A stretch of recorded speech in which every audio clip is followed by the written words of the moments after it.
Okay, people, this is the Mass 33. I just want to make a quick video on the candy, my super hypo tangerine carrot tail baldy. It's a big difference between baldy and a super hypo tangerine carrot tail. Notice she's clean, nothing on her. If she had spots and stuff like that, then she wouldn't be a baldy. And this is Lila, my super giant Tremper. Ron Tremper. It's a super giant Ron Tremper albino. And that over there is Chip. That's Moose's great grandson, and he's a beautiful high yellow jungle giant. Now I wanted to make a video on all these people because on these geckos, because I wanted to show how like a size difference and on these, you know, on these geckos. Candy's dad was about 130 grams. Her grandfather was 156 grams, and Chip, little punk, is he's gonna be a big guy. Hopefully he'll be over 100 grams. That's what I'm shooting for. So like that, I could breed Chip back to Lila. That's his mom. It's called line breeding. You could actually do it. Just don't do it a lot, but a lot of people do it to keep certain characteristics. Me, I want a giant with a super giant to create 50% super giants, 50% giants. Now, when I got Lila, she was, you know, her tail and everything was just as fat as this one. Look at that tail. I mean, look at my finger, and look at the tail. Oh, you suck. As you can see how fat her tail is. It's huge. This is one of the fattest leopard gecko tails I've ever seen. Beautiful specimen. Clean lines. She has little things on her that you'll see that have a little more like of a carrot color, plus her snout. And but anyways, Lila lost a lot of weight, and she didn't eat for about 30 days. And I got a little worried, but I did some research and I realized that when you first buy a gecko and they're used to a certain enclosure,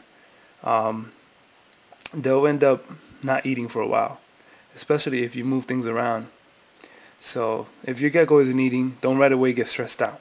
It's not just sometimes because it's not under, you know, warm. If you got everything right, you're feeding them the right food, you're feeding them, you keep them warm, you know, you got it perfect, but you notice you move something around and they're not eating. That's probably what happened. You just move things around to a point where they're like, whoa, I got used to that. Why are you doing that? And they get stressed out, so they'll hide for a couple days and not come out, and then they'll get back into it. So don't get stressed out if your gecko isn't eating right away. And she was a perfect example of how a leopard gecko will actually just survive off her tail. So if she wasn't eating for a while, she would survive because her tail has all the nutrients and fat in it, so like that she would survive. And Lana lost like she literally lost like 20 grams, I think, in 1 month. No, that's exaggerated, but at least her tail was it got skinny, and I got a little scared, and I thought she was sick, but she wasn't sick. It was just that she took the longest. She actually took the full 30 days in order for her to eat again. And since they're animals that are based on movement, like stimuli, at night they need to see they need to see something move in order for them to attack it. It's not when they get older, that's not necessarily true, but when they're younger, yeah. So um, she actually went after a cricket, ate it, figured out, oh, I'm eating, tastes good, and she kept eating after that, you know. And she's really been eating a lot. It's like they have an internal clock too inside them that tells them when they're ready to breed. Lately, she's been picking up on her appetite. We're talking about 12 to 18 mealworms, and you know, a couple times a week or something. It's exaggerated. I have to go to, I'm gonna start just making my own mealworms. Like breeding them because I'm tired of going to the store and getting mealworms. So, and that's not hard to do. But as you can see, Lila has the lavender. She got this little spot right there. It's not a full band, and I'm assuming that's probably where Chip got his jungle from. Cause Sunny didn't have a jungle. He's a high yellow normal leopard gecko, big boy, but and his clutch mate was bigger. He's probably up around the hundreds. But she has a gorgeous, strong yellow, and this you can see is a super hypo tangerine. It doesn't get cleaner than that. It's a robust female. Like she is thick, hardy, a good eater. And you're probably thinking, she's fat. No, she's not fat. If she didn't eat a lot, she'd still be this big. She's a big girl because she comes from a big line of geckos. Not super giants, okay? But her dad was 130 grams. Her mom was over 80 grams. So if you breed big with big, what are you going to get? Big. So if you think about it, if two people, let's use this in human terms. If you have a man who's 6'4", 6'5", and his wife is 6 feet, 9 times out of 10, their kids are going to be easily over 6'5". If they're males, and if they're females, they're going to be, big. They're not, basically, who cares about the height? But what I'm saying is that 9 times out of 10, they're going to be tall because their parents come from tallness, especially if their grandparents were tall. It's just a trait that keeps popping up in their family characteristics. It's just a characteristic. They just keep getting big, and that's what they were bred. They were bred to be big, super hypo tangerine characters. So the biggest super hypo characters were bred to the biggest, and she's the outcome. I never got to see her dad, but I'm probably gonna get. I could get a picture of him. I would love to see how big he is. Like someone holding him or weighing him out.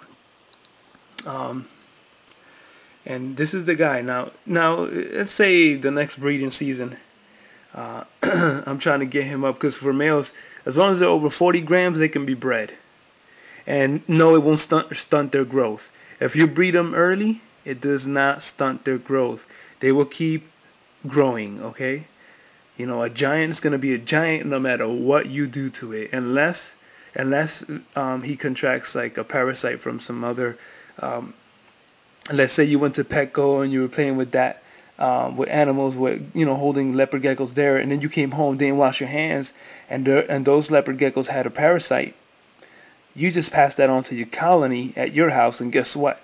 Now all your geckos are sick. You don't know why they're sick, and they're dead. So 9 times out of 10, if you're gonna buy a leopard gecko, a new one, do not, I repeat, do not put that leopard gecko with your other leopard geckos. Quarantine it for at least 60 days. Okay, that's 2 months. Have patience, okay, because a leopard gecko is not an animal if you don't have any patience. You have to have patience because the older they get, the more beautiful they get. But I wanted to explain that you cannot put 2 leopard geckos from 2 different areas together because you don't know, where that leopard gecko has been. If it has a parasite, and a lot of them, it's like they won't even show any signs. They look healthy, but they're sick. They have a parasite, and all of a sudden your other geckos ain't used to that, and boom, all your geckos are dead. And that's the worst thing to see, is a leopard gecko that you love a lot. You just wake up and it's a stiffer. It's dead. It's limp, whatever, and it'll break my heart. It's never happened to me, but I could imagine losing one of these guys. You put so much time and effort into it, and all of a sudden they're dead. So I wanted to explain that to you. Quarantine your animals and wash your hands before you, not with your own colony. If you play with your own geckos in your own colony and you don't wash your hands, that's fine. But because leopard geckos can't transfer any parasites that are harmful to humans, but they can transfer them to each other. So if you're carrying something in your hands that is not good, and then you play with your geckos and you notice they love to, people think they're giving you kisses. They're just licking stuff to see, like kind of feel things out. It's like an extra hand, it's their tongue. If they by mistake lick, let's say, your finger and that, had the parasite on there, guess what? Now your gecko has it, boom. You'll notice the tail gets skinny, that's the first sign. You'll notice rot mouth and all this other crazy stuff, and it's rare, if they could, be saved after that. But make sure they have clean water. I don't give my geckos any tap water. They drink what I drink, and that's, good reverse osmosis water. And you're thinking, what the hell is that? Aquafina, that's good water. Spring water is good, drinking water, but do not give them tap water. I don't. There's too many chemicals in tap water that have radiation and whatnot, and I don't recommend you to put tap water in them. Some people will tell them, it doesn't matter, but it does matter, because if humans are dying and getting cancer from tap water, these guys don't live as long as humans. You could just think it's definitely going to shorten their lifespan. But and they don't drink a lot of water, but when they do drink a lot of water, make sure it's clean. When they're younger, they need the calcium dishes, okay? And their food to be dusted with calcium. But as they get older, they don't need it much because they're already old. As they're growing, their skeleton, needs to be, it needs calcium. You need calcium to grow. So that's why the calcium is being introduced to them when they're young more, and you can keep giving them calcium just by keeping a little dish with calcium in there, but you don't really need anything fancy. a little cap of Gatorade bottle. You just kind of cap it off and just have calcium in there. That's enough. You can keep it real simple. I mean, you could do whatever you want, but that's how I keep it. But when they're younger, they need more calcium than when they're older. When they're older, they just eat. They don't eat it. Some of them eat a lot, some of them don't, but they're all going to be different. But I just want to explain to people these things so like that you could be aware and you could have a long living, leopard gecko. I was going to try to measure my boy Chip. He's freaking out over here. Trying to escape. But I don't think he'll let me measure him.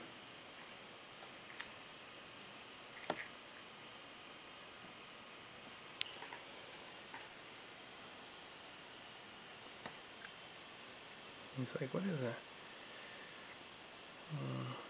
Well, I got it at his head. So he's already, this is insane. He's not even 3 months and he's already, as you can see, so I'm not making this up. So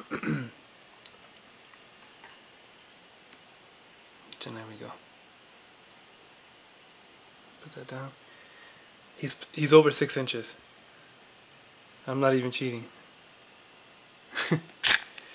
Not even 3 months and he's already 6 inches. So if he's a super giant, pretty much I can guarantee he is. I mean, not a super giant, a giant. He's if he hits a super giant status, that'll be awesome. But that's not what I'm looking for in him. I'm looking for his babies to become half of them super giants. But regardless, I will be selling giants and super giants for a fair price. I'm not gonna be like these other people selling them for thousands of dollars. Cause I don't know what's cooler than having a leopard gecko than a bigger leopard gecko.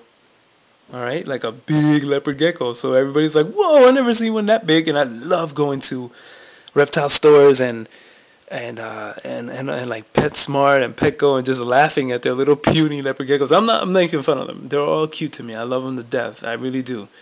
But it's just like I tell people like, "Yeah, my leopard gecko like, it's like 3 times the size of that," and that's a female. And they look at me like I'm lying or something, but I don't know. Leopard geckos are not the type of animals you just go bring along to places. So, but one day I feel like I'm gonna.